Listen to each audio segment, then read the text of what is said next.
চারিদিকে কত কিছু ঘটছে, মুখে মুখে ঘটনা যার উঠছে,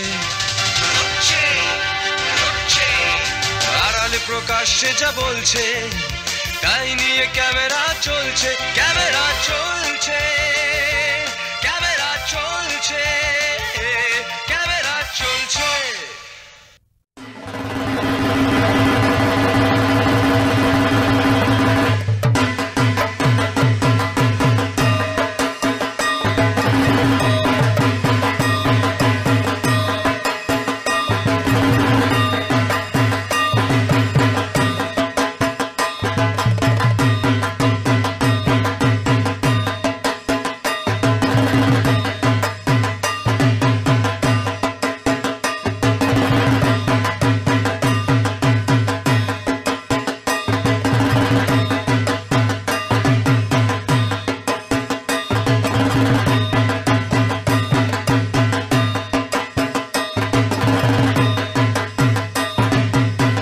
শরতের শুরু মানেই পুজো পুজো গন্ধ।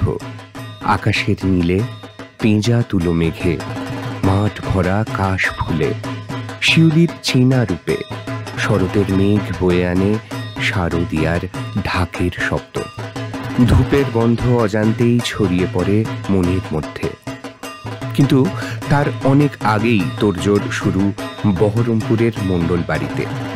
কাঠামো পুজো হয়ে যায় গঙ্গা পুজোর দিনেই। মায়ের কাঠামোতে মাটি পড়ে সেদিনই। প্রস্তুতি পর্ব চলতে থাকে চিন্ময় থেকে মৃন্ময় রূপের নির্মাণে।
কাজ চলে দীর্ঘ 5 মাস ধরে। মা এখানে দেবী নন, তিনি মণ্ডল বাড়ির বড় মেয়ে। গোপাল কর্মকারের নেতৃত্বে মায়ের পূর্ণ রূপ দেন 6 জন শিল্পী। দেবী পক্ষের শুরুতেই চক্ষুদান হয়ে যায় মায়ের।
পিতৃপক্ষের শেষ, দেবী পক্ষের শুরু।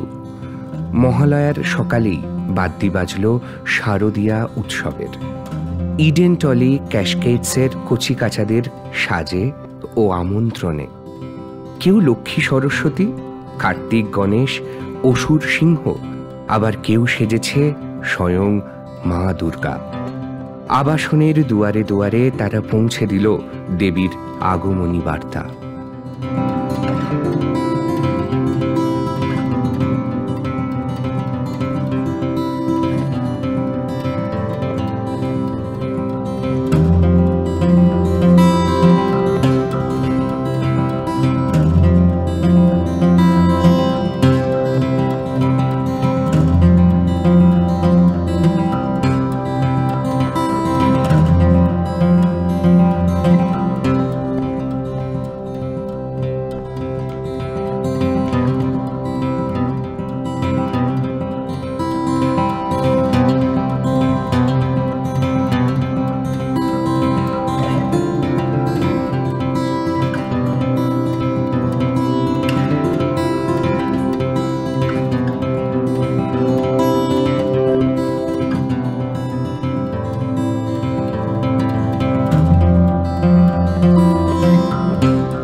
আমি এই পুজোর, এই ক্যাসকেডের যে দুর্গা পুজো আগমনী, তার আমি সম্পাদক বা সেক্রেটারি। এই যে এবছর আমাদের পুজোর 3 নম্বর বর্ষ, মানে 3য় বর্ষের পুজো। তাই এই পুজোতে এই যে একটা আমাদের নতুন একটা ধারণা আমরা চেষ্টা করেছি মানুষের কাছে উপস্থাপনা করা, যে এখানের বাচ্চাদের আপনার মোটামুটি দুর্গা, মা দুর্গা এবং তার যে পরিবার, পুরো পরিবারকে সাজিয়ে প্রত্যেকটি ফ্ল্যাটে ফ্ল্যাটে গিয়ে তারা আপনার আমন্ত্রণ জানিয়ে এসছে কার্ড মারফত, আমন্ত্রণপত্র মারফত। আর এই কনসেপ্টটা মূলত আমাদের যিনি প্রেসিডেন্ট আছে, এবছরের প্রেসিডেন্ট শ্রী সঞ্জয় বাসু মহাশয়, আর আমাদের যিনি কালচারাল কমিটি সাব কমিটির যিনি কনভেনার দেবরঞ্জন রায়, এদের দুজনের মাথা থেকেই বেরিয়েছে। সব থেকে বড় জিনিস হচ্ছে যে একটা আবাসনের পুজোর মধ্যে একটা অনেক নতুন আবাসন, কিন্তু পুজোতে আমরা চাইছি যে এইটা অন্যান্য আবাসনের থেকে সামনে রেখে আমরা এটাকে এই আগামী দিনে এগিয়ে নিয়ে যেতে। এবং আজকে যে ব্যাপারটা এখানে হলো সেটা একটা নতুনত্বের ছাপ রাখে। এবং মা দুর্গা আজকে আমাদের বাঙালি কনসেপ্ট ওয়াইজ এটা মানে মা দুর্গা আজকে মর্তে নেমেছেন এবং ওখান থেকে সরাসরি আমাদের এই আবাসনে এসেছেন। এবং প্রথমই ব্যাপার হচ্ছে যে আবাসনে এসে আবাসনের লোকেদের প্রত্যক্ষভাবে উনি আবেদন করছেন যে আপনারা আমার মণ্ডপে আসুন, আমি 5 দিন আমি এখানে রয়েছি, আপনারা সবাই উপস্থিত হন, সবাই আনন্দ করুন এবং আমরা সবাই একসাথে মিলে একটা শান্তির বাণী দিই। উৎসব হচ্ছে সবার এবং মণ্ডপে সবাই আসুন, এই কনসেপ্ট। এবং এটাকে এখানকার সাধারণ মানুষ অত্যন্ত ভালোভাবে নিয়েছেন। মনে করি আগামী দিনে আমাদের এই পুজো আরও নতুনত্বের ছোঁয়া দেখাবে।